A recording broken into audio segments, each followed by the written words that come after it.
Hey guys, quick tech tip today. We're going to use the combine feature to create a negative of one part body into another part body. This is typically how injection and blow molds are started. We're going to start with our simple pendant design. This is the product the design department sent us. Now it's time for us to make the tooling for it.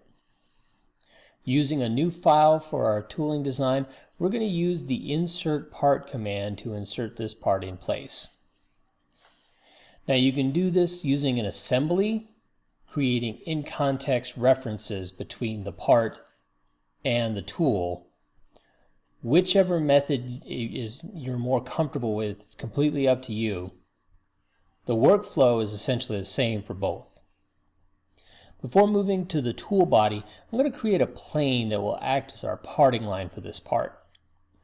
We'll use this later when we split the tool. With our part inserted in place, it's time to create the mold. If you do your own in-house manufacturing, you might want to create a template with the mold envelope already in place so you can skip this step. But here, we're just going to create it on the fly. It's important to uncheck the Merge Bodies box so we end up with the part and the tool as separate bodies.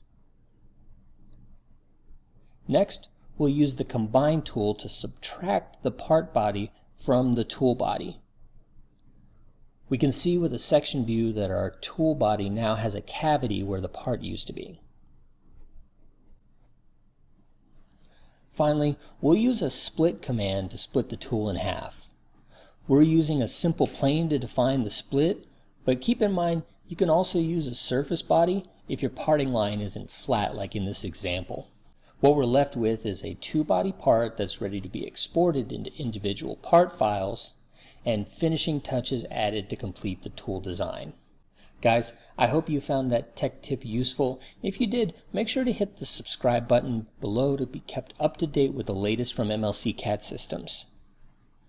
If your tool design processes are taking longer than you think they should, reach out to your local MLC CAD systems representative today to start a discussion.